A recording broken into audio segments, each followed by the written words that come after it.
No longer to be poisoned by civilization, he flees and walks alone upon the land to become lost in the wild.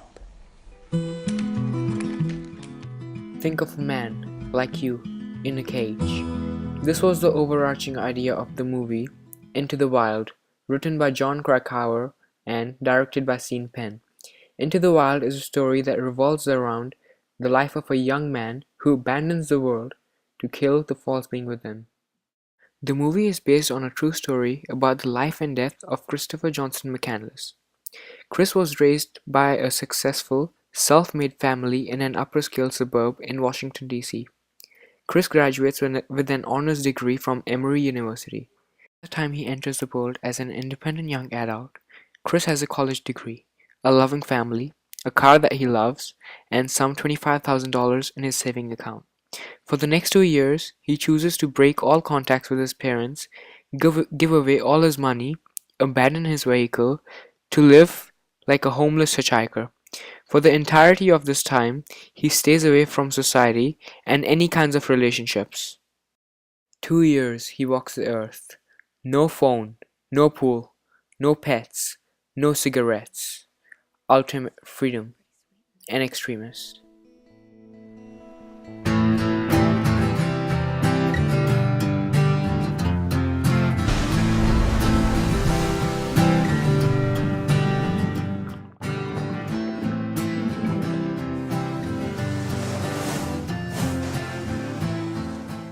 Chris had always been driven, always been an adventurer. There was something more than rebellion, more than anger that was driving him. These traits of Chris are outstandingly represented in the director's decision of casting Emile Hirsch as Christopher McCandless. In the movie, the director represents the character with great precision. The director has very thoughtfully chosen every element of the film to suit the young and the contemporary generation of today. Despite him not following the novel's chronological order or many other events, but everything he has tried to portray has justified the role, the character, and the plot of the novel. The movie's adaptation differs a lot to John Krakauer's novel, as in the movie, director Sean Penn has decided to feature that Chris accidentally lands in the city of Los Angeles, where he spends a few hours within the society and returns the same day. This scene in the movie better illustrates Chris's hatred towards social norms as compared to what is mentioned in the novel, where the author has shown that Chris purposefully arrives and gets a job and an ID in the city.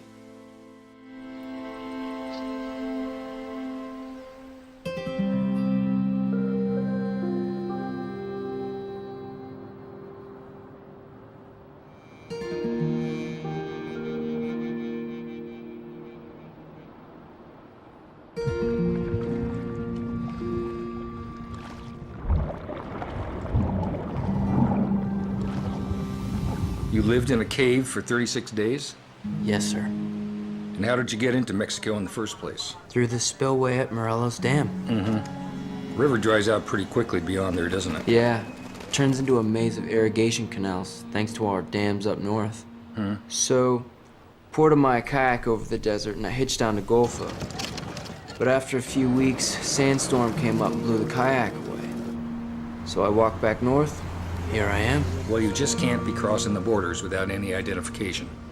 Are we understood? Yes, sir. I've eaten enough sand to send me back to the city anyway. All right, sit tight, I'll be right back. Some may ask, why act now? Why not wait? The answer is clear. The world could wait no longer.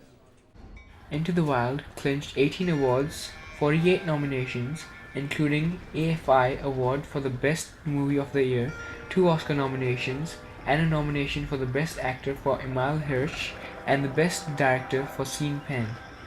For Critics Awards during the time.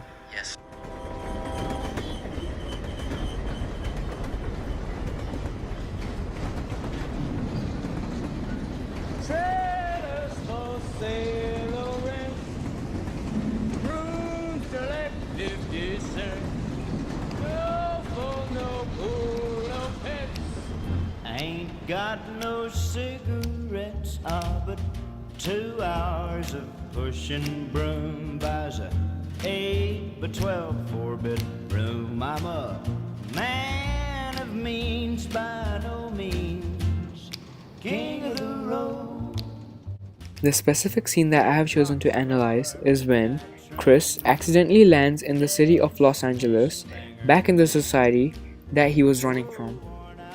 I have chosen this scene because it shows the high class and the low class lifestyle and how the power is distributed between the classes. This class difference is also evident in the setting of the scene. The scene begins with Chris arriving in Los Angeles during the day. This scene is significant to the plot because it is the last time that Chris returns to the society, and the moment that he realizes that he does not belong there.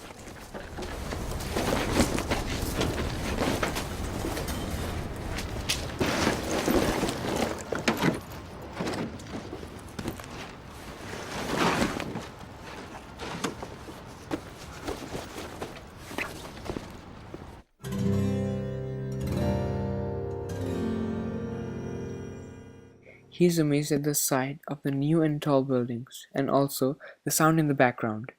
The director has carefully taken a snapshot of his face to show his expression.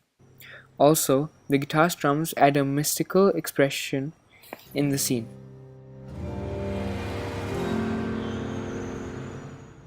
At this point, when Chris walks on the street of Los Angeles, we hear a lot of sounds in the background. The sirens are hooting. This is the hustle on the road.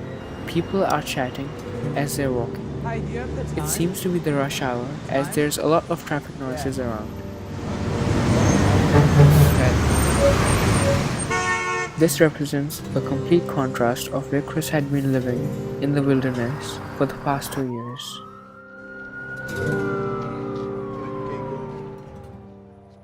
As the day transitions into night, the sound of the police cars increase and also the contrasting colors of the street lights. There is a lot of negative connotation displayed in the setting that reflects the plot of the scene. Everything is dark and lighting changes all the time. Through this, the whole negative and depressing atmosphere of the city is enhanced. Front and back. I don't have any more clipboards, so get one from the other palace. Next. Hi. Can you tell me how to get an ID? Did you lose your identification, sir? Yeah.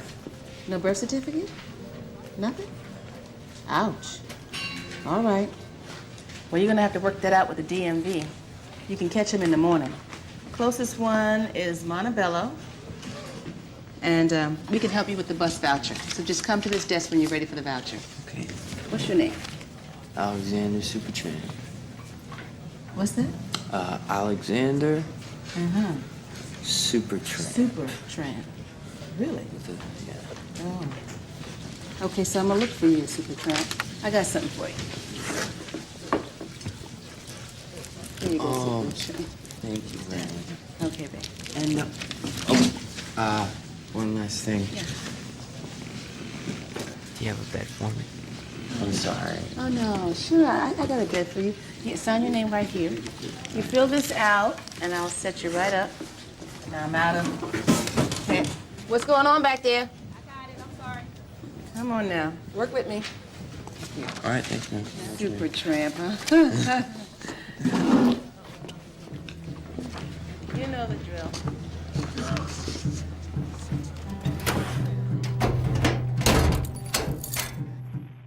Many props are used to enhance the effect.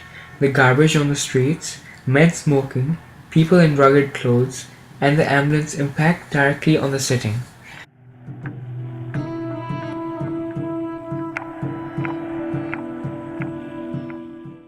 The camera is on an eye level and switches between a close-up of Alex, his facial expressions, and his surroundings. Through this, the viewer sees the image that Alex sees, and right after, his facial reaction. This creates a very realistic view of what Alex sees and feels while he is walking through the city.